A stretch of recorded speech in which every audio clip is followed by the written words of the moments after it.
Thanks for listening to the Farmers Weekly podcast. Do remember you can subscribe to Farmers Weekly magazine and get all the latest news, views and market prices by visiting fwi.co.uk. The Farmers Weekly podcast. We want to send a message of support today for the whole of the farming community. We understand your anger and your frustrations at the inheritance tax, and we're with you, and we know that you want something done about it. We've been raising these concerns at the highest levels of government since November last year, and we will continue to do so. We know it's important. We are with you. We are here to help you. If you want to talk to me, please message me. We are here to help. Sophie Throop, Head of Agriculture at Morrisons, the first UK supermarket to back British farmers against the government on inheritance tax. More about Morrisons shortly, but first, as you can probably hear, we're recording this episode live at LAMMA 2025, the two-day UK extravaganza for everything big and shiny in the world of farm machinery. The Farmers Weekly podcast. Welcome to the Farmers Weekly podcast. I'm Johann. I'm Louise Impey. And I'm Hugh Broom. We're standing in Exhibition Hall 6 at the NEC, the National Exhibition Centre here in Birmingham, where 600 companies are showcasing the latest in farm machinery, technology and innovation. More than 40,000 people will come through the doors here at LAMMA 2025, greeted with a host of exclusive machinery launches, UK debuts and live demonstrations. Louise, Hugh, good to be back in the swing of things. Christmas and the New Year rapidly becoming something of a distant memory.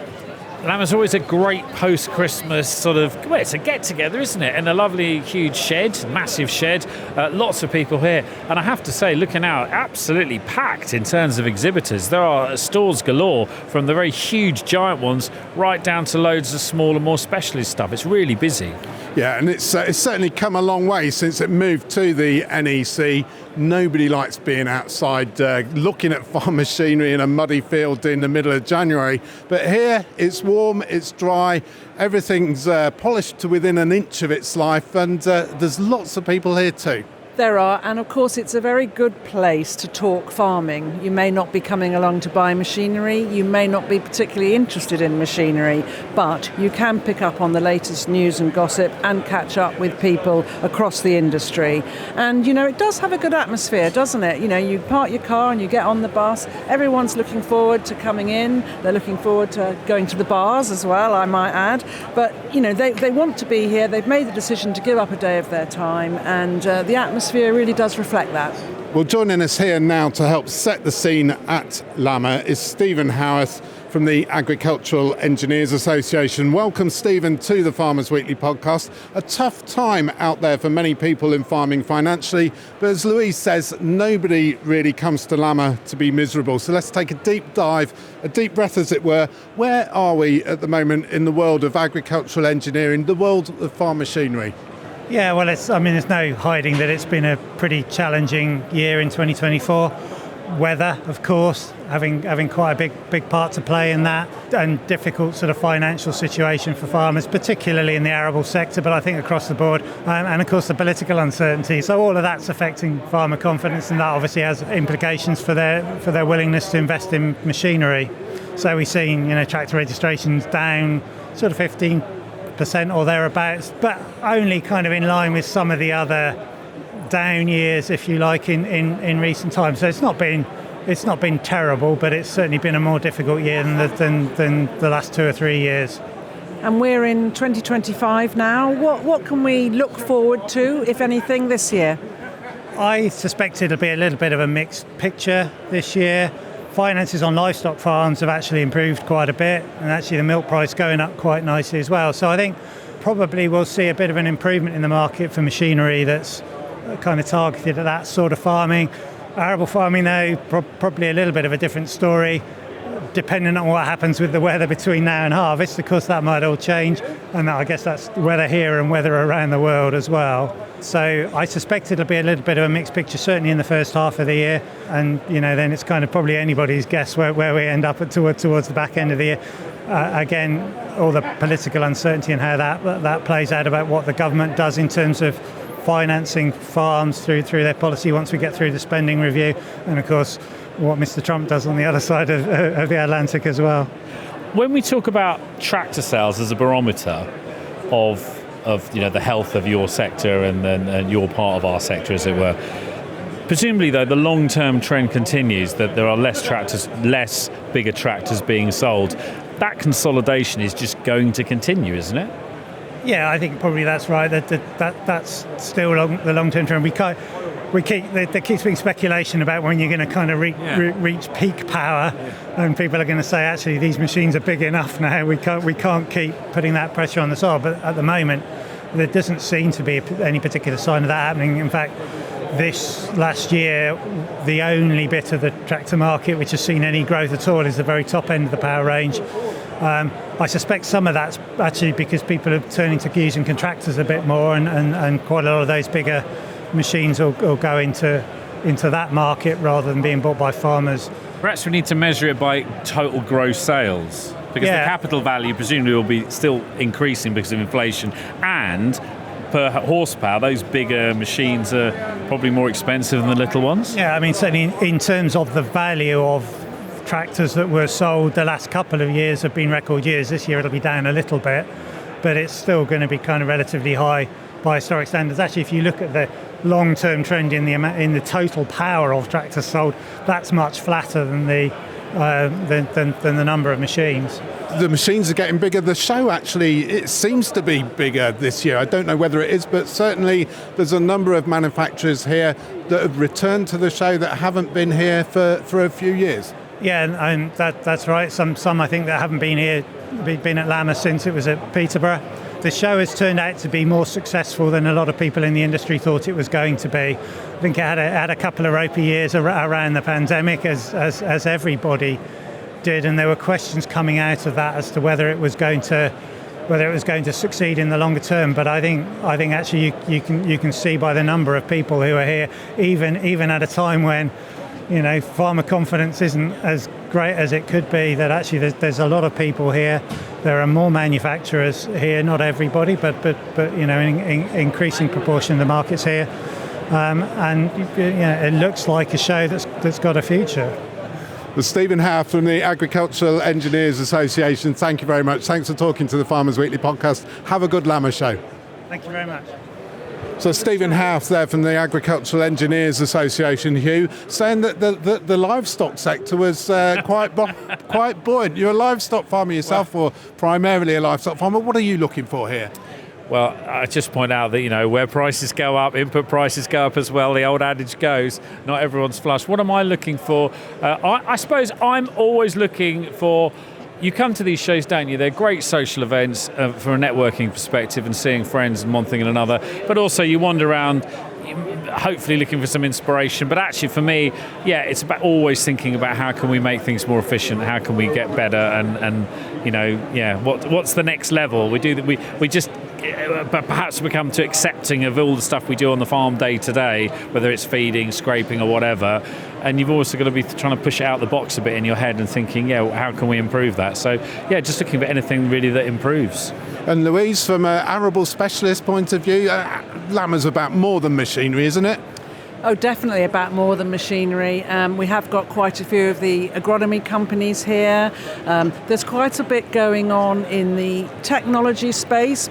I'm going to make that distinct from machinery, and also the digital tools. So there's really quite a lot of these out there, and they're to help with decision making and with managing all the data that farmers do have to deal with now and are collecting. So that's an area which, if arable farmers aren't out here to buy a new tractor or a new sprayer, and they're probably not just at the moment, but there are other areas of interest for them. Some shiny metal then, as always, some data, some top tips of what to go and see. Let's go and have a look ourselves, talk to some farmers, some LAMMA visitors, and find out what they're looking for. Alan Leedham, we're just up the road at Tamworth, only half an hour away, so often come down because it's on the doorstep. But one or two people wanted to catch up with, but hands firmly in pockets, not really spending anything this year. So anything of particular interest? Not on the machinery front. No, we've no plans to invest anything this time. No. So you're just kicking tyres, are you?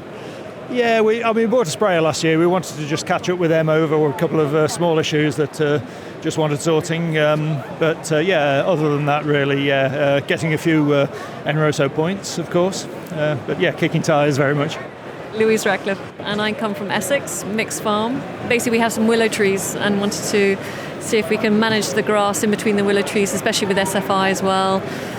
It's more grassland, so just trying to work out what kit we can adapt and use. So you're here to many reasons. So you're here to look what's going on, but with an eye to the future, with an eye to invest. Yeah, so basically it's a family farm, so we all have our own interests. So our farm manager, he's looking at grain storage because that's one of the issues. For me, I really love the robotic side of things, so the drones. I haven't seen any yet, but the kind of the electrical charging going to killing the weeds.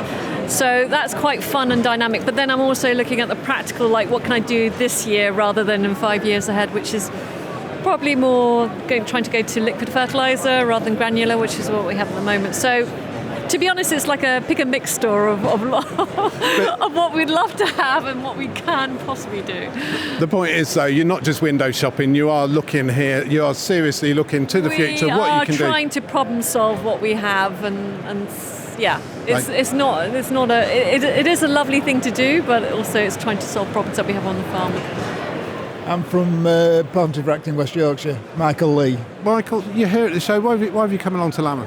I've come basically to catch up with people who I know, become a few Enroso points, and everybody's here for the Enroso points. Oh well, of course they are. Yeah, I mean, easiest way to get them.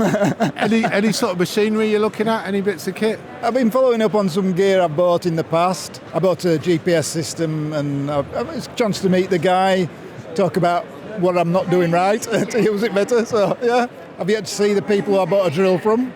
Direct drills, so I've trying to go down the regenerative route, so I just need to follow up with him a bit out servicing it and using it. Yeah. So you're looking at making the stuff that you've already got last longer, work harder, do the job. Exactly. Yeah. I think we've got to pass buying new ones. Hi, I'm Mark Lempriere, Lombard's Agricultural Sector Lead for London and the South East. And I'm Stephen Gillis, Lombard's Agricultural Sector Lead in Scotland. At Lombard, we have a national team of dedicated agricultural relationship managers supporting your sector. We're asset finance experts for agriculture. We know farming's changing and evolving. We're here to support you in any way we can. We fund assets that could improve efficiency, increase production capacity, and potentially save your business money. This could be with new agri-tech equipment, updates to machinery, or simply by sharing our financial know-how. It's not just about funding the assets. We take pride in the strong relationships that we've forged within the farming community. It's a privilege to work with farmers, to understand your daily challenges and to look for ways to help you grow. Let's chat to see how we can help your business thrive. Search Lombard Agriculture today. Security may be required, product fees may apply, finance is only available for business purposes. The Farmers Weekly Podcast.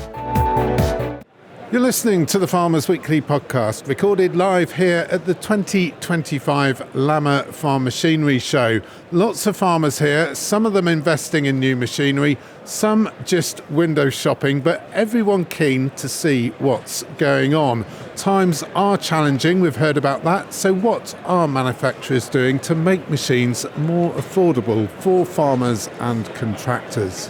Well, we've come to find out here at the fence stand, the premium end of the tractor market, if you like, and we're here with Ed Dennett from Fendt.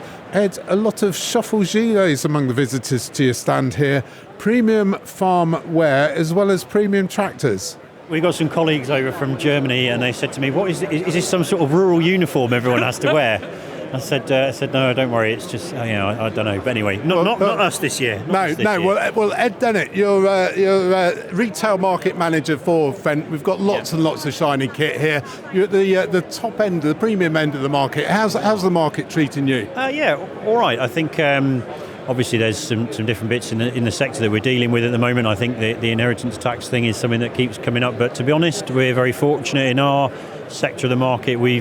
I'm not saying that other customers aren't business-minded, but we perhaps deal with those guys who are thinking a bit more long-term. And I think they see policy and things like that as maybe, right, how we're going to work with that, what we're going to plan. And so I think a lot of our purchases and investments that are happening, or our customers are making, are those longer term decisions. So I'm not saying it's easy, and it's certainly not what it was 2 or 3 years ago, but it's all right. I don't think it's not a catastrophe. We see some good business out there still to be doing, and lots of good conversations happening. So There's a lot of variation in the pricing of tractors across the market, and as you said, you're a premium end of the market. You presumably must still have a lot of very loyal customers. Yeah, I think we had a dealer meeting yesterday and we were discussing customer loyalty. Yeah, we do. We tend to find once people make the decision to invest and make that investment, and once they see that payoff with the first investment, then they tend to stick with it. And I think, although yes, one of my colleagues says, it might be the most expensive tractor you buy, it's probably the cheapest one you own.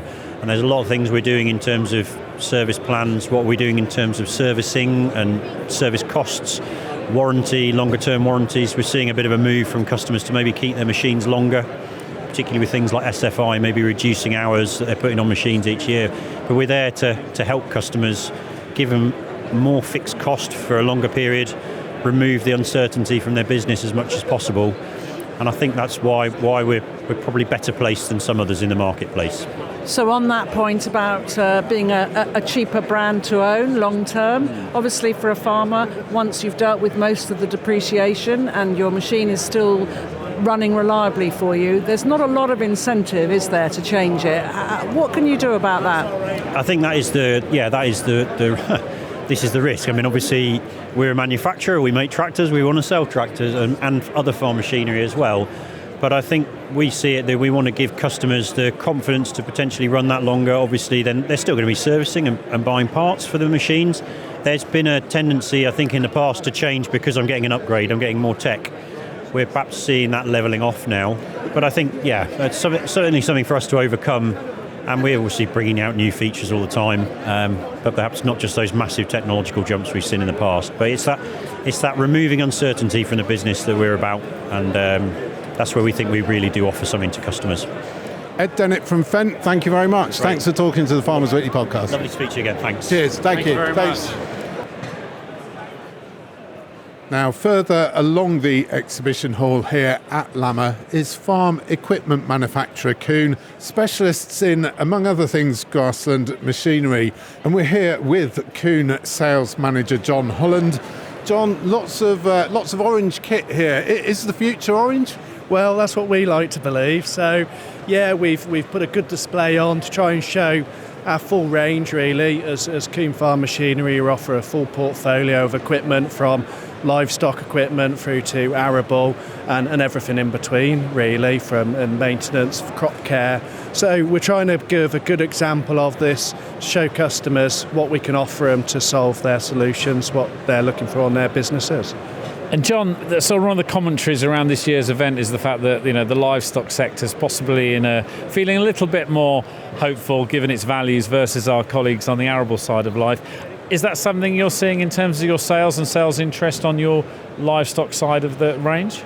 Yeah, we're seeing a lot of people are looking to invest in processes, really, making it simpler for themselves, gearing themselves up to just challenge, take over the peaks and troughs of the industry. We've been trying to help with that with offering different finance solutions. Very much we've been offering a 0+30 at 0%, just to make it manage with the customer on their business. They can work it in as a small monthly payments.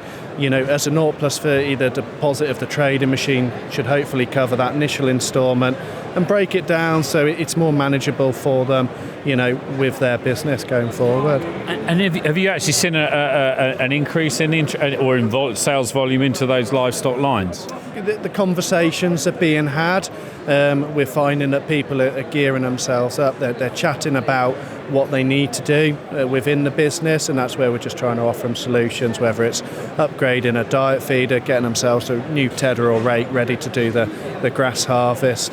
And John, I can see that you've won a LAMMA 2025 Gold Award. You've won Arable Establishment Innovation of the Year for smart soil technology. Can you tell us a bit more about that? It's a new system that we've brought onto our Optime disc cultivator range. So this is where the machine is isobus, but what it actually can do is vary the depth of the machine to work in with prescription mapping for soil depth and cultivation, so we can make sure we're cultivating to the right level in the right area of field from testing and so on. But also it links in with a machine that it monitors its performance, and if it is not pulling, say, true behind the tractor, it will adjust itself to pull true, so you're doing the correct job in the field. So trying to offer new technology solutions to make ourselves more efficient, because at the end of the day, that technology is going to help the customer be more effective and create more margin for them in the crop if they're more producing it more cost effectively.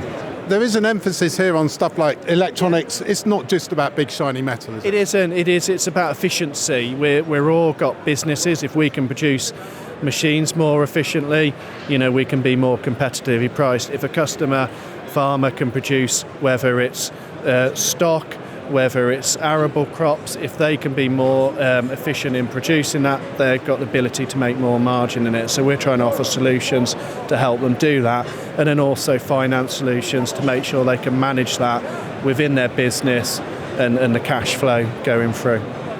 John Holland from Coombe Farm Machinery, thank you very much. No, thank you. Now, sales of new machinery, of course, rely on sales of old machinery, and we're here now at the Cheffins stand, auctioneers Cheffins, Bill King from Cheffins. Bill, what's the second-hand market like at the moment? Well, the second-hand market is probably a two-tier trade at the moment. We had a sale on Monday, our first sale of the year. And we were encouraged by the number of exporters that we had attending. We had a smaller entry. What we're finding is if things are priced right, we can sell it. I think people have got to understand that the prices of second-hand machinery have come back by up to 20%, depending on what sort of product we're selling. But we had a full range of equipment that we sold on Monday, and we can sell almost everything as long as we can get the prices right and the expectation levels of our customers. It's managing their expectations is basically what it's all about. But we're finding that farmers are becoming more active in the second-hand marketplace, and this is mainly down to the fact that the increasing price of new machinery is making it prohibitive for some farmers, so they're looking for good quality second-hand alternatives. So on the one hand, you've got an oversupply, but on the other hand, you've got active farmers who are looking to buy good quality second-hand machinery, maybe a few years old, particularly if they've still got warranty on tractors or combines. And that's a fairly active market. And with the values of that good quality second-hand machinery, presumably it's now got more of a premium on it than it had, say, 2 or 3 years ago, purely because the demand profile's changed so much. Yes, and I think what you've got to build into that is that the cost of new equipment is dragging up residual values. That's what we're finding. So, we're not seeing a collapse in the marketplace of second-hand machinery, nothing like. We're seeing a fairly sort of, it's a softer trade than when we came out of COVID, obviously. But what we're finding is that we've got farmers more active in the marketplace. Prior to say certainly in the last 12 to 18 months, we've seen more farmers active in the second-hand marketplace, particularly at auction. Whereas before, the second-hand dealers would have been more active. They're being more discerning about what they buy. They're looking for equipment they can move quickly, and of course they've got to buy kit and they've got to sell kit because they've got to continue doing business. So the market is still active. There are challenges, and the export market is one of the challenges we've got, but we're finding they're coming back into it because they're so important to the second-hand market. And where the price is right, what are your most sought-after items? What are people looking for? Well, people are looking for second-hand tractors. I mean, they want later models, high specification, low-houred, combine harvesters. The combine harvester trade has got challenges, there's no doubt about it, partly to do with rising costs, partly to do with oversupply.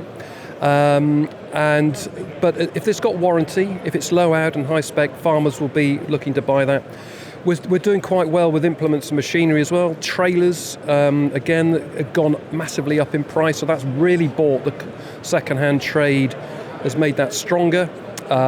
Cultivation machinery, again, even some of the big older cultivators, as long as they've been well looked after with wearing parts replaced, farmers are becoming active in that marketplace as well as the trade. I mean, let's not make any bones about it. We can't survive as auctioneers without second-hand dealers and machinery dealers as well as farmers and exporters.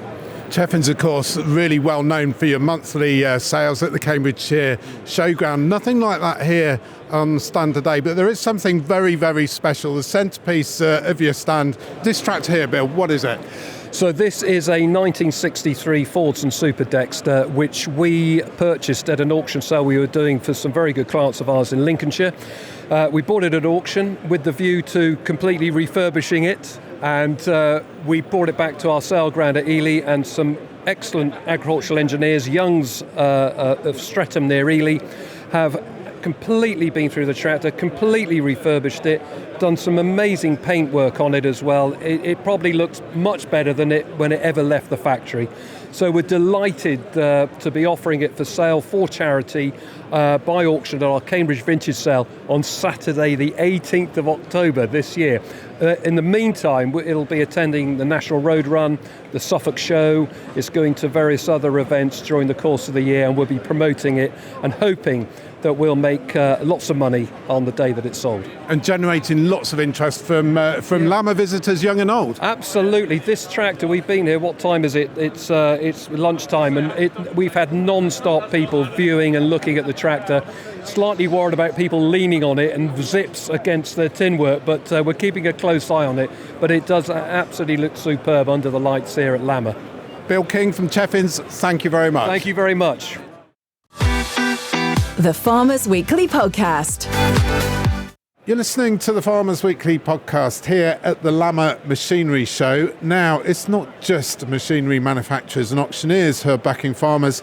As we heard at the top of the podcast, one of Britain's biggest supermarket chains is too. That message backing farmers from Morrisons, Head of Agriculture, Sophie Throop, and joining us here listening to that message earlier, Shadow Defra Secretary Victoria Atkins, who's also Conservative MP for Louth and Horncastle in Lincolnshire, a big farming constituency. Victoria Atkins, welcome to the Farmers Weekly Podcast. What do you make of what Sophie Throop and Morrisons are saying? Well, it's an absolute pleasure to be here at LAMMA and to see, the real diversity and range of agricultural equipment here. And so it's a real pleasure to be here. In terms of Morrisons, I think that this is such an important message, and actually it's one that I'm challenging the other supermarkets to join in this call, because we know the complexities of the supply chain. We know the pressures also on farmers through the supply chain, and I think now is a really good time for the supermarkets who rely so much on our growers and our food producers to really show that they are with us and that they understand that if British farming is hurt through the family farm tax or indeed through these national insurance hikes imposed in the last Labour budget, that is going to have an impact on their supermarkets, but also importantly their customers, because we will all pay the price, sadly, of these tax hikes and British farmers. So that's what you're asking the supermarkets to do. What's the Conservative Party? What are you doing yourselves? Well, first and foremost, we have said that when we are back in government, we will reverse this very harmful family farm tax.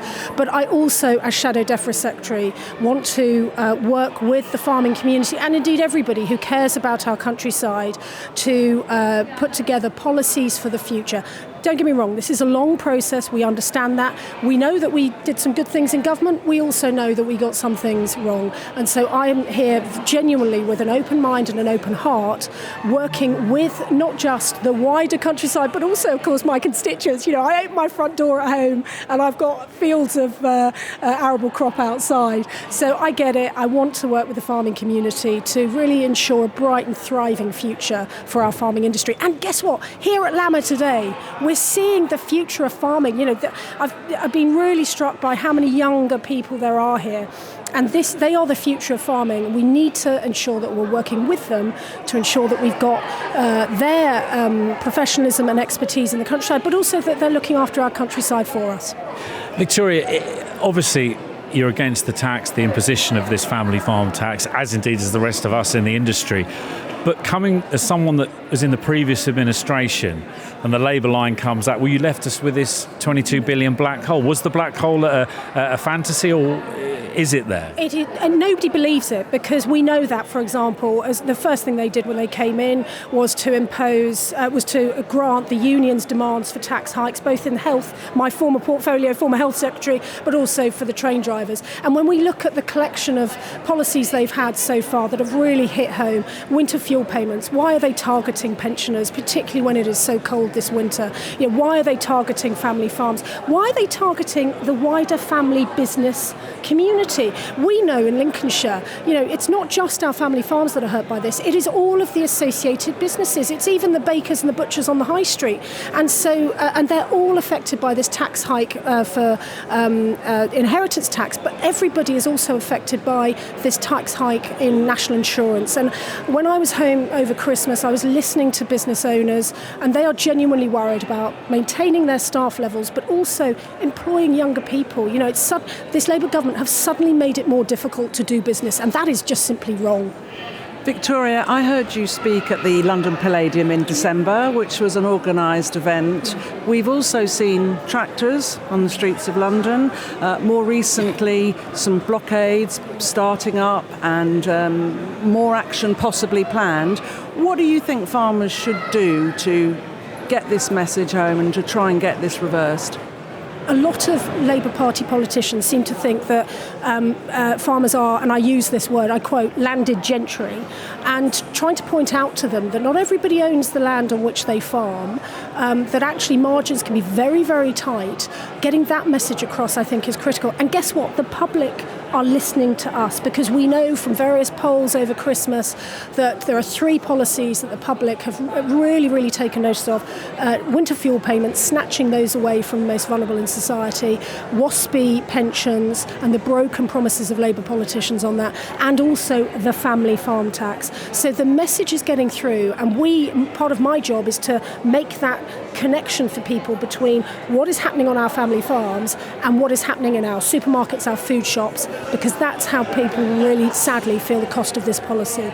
So just coming back then to the public support, and farmers can be reassured that the polls that you've mentioned and the fact they've still got support, to keep that support, what should they do going forward? Well, I know from long experience never to tell my farmers what to do.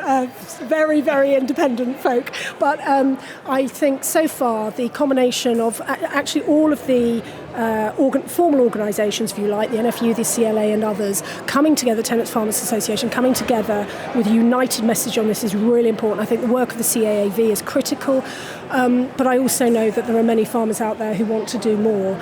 It is going to be a very delicate balancing act. Clearly, I do not want members of the public being put in harm or upset by demonstrations, but equally farmers have got to get the message across. And what I took such pride with the farmers' rally in Whitehall. That was, and I know the 5 farmers. That was organised in 2 weeks on mobile phones, and afterwards Whitehall was spick and span. And I think the police said they'd never seen a demonstration like it. We can take pride in that, but it's also completely in keeping with what we know of our friends, our families, and ourselves. That we will do this in a respectful way, but we will do it in a very firm way. And we have to put pressure on Labour MPs in rural areas that if they vote for this finance bill, they are voting directly to destroy family farms in their constituencies, and that message needs to get home to them very loud and clear. Shadow Defra Secretary Victoria Atkins, MP for Louth and Horncastle in Lincolnshire, thank you for talking to the Farmers Weekly podcast. Thank you so much. Louise, Hugh, some interesting thoughts there from Shadow Defra Secretary Victoria Atkins. Morrisons coming out on the side of farmers. How much of this is Morrisons looking after themselves, and how much of it is Morrisons looking after farmers? It's a really hard one. I mean, look, I genuinely think Morrisons care about their supply chain. I think, to be fair, and people might shoot me down for this, I think most retailers do care about their supply chains. We've said this before. They have to, because without them, they wouldn't have a supermarket.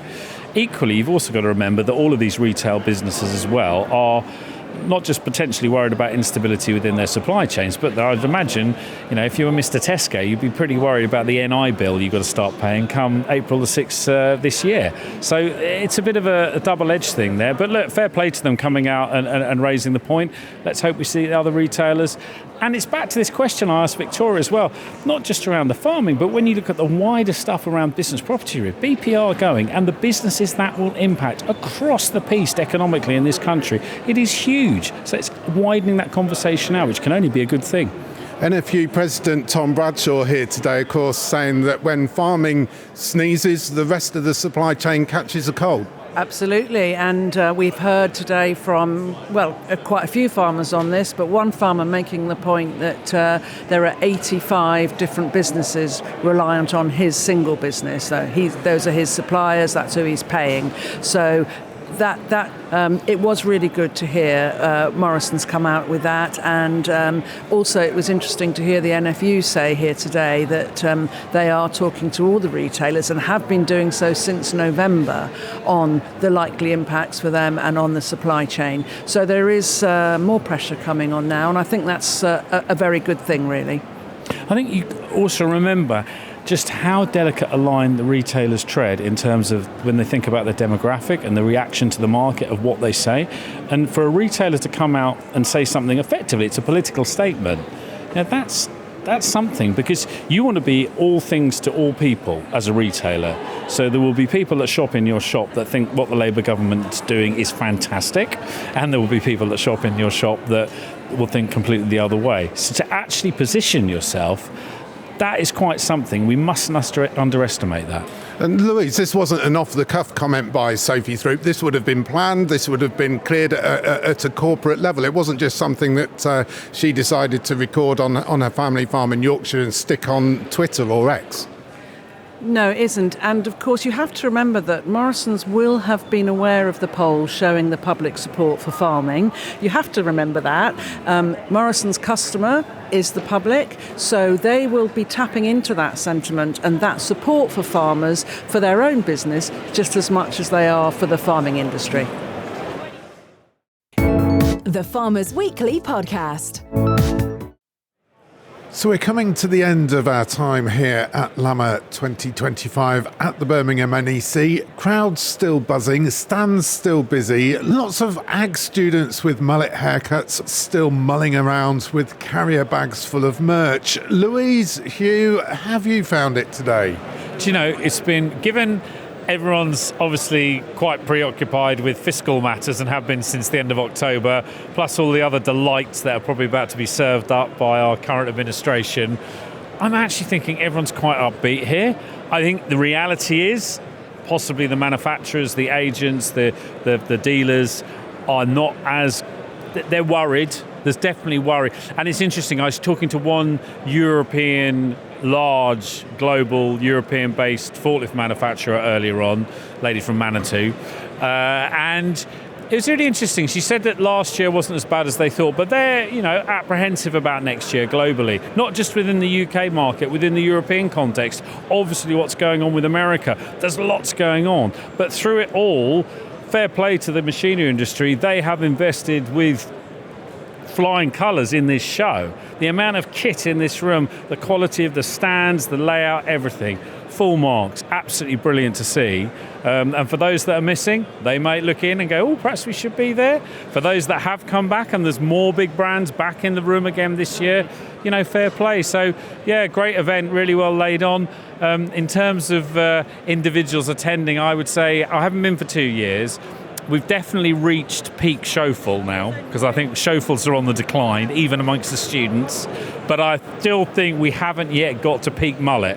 And there's some fine examples on show here today.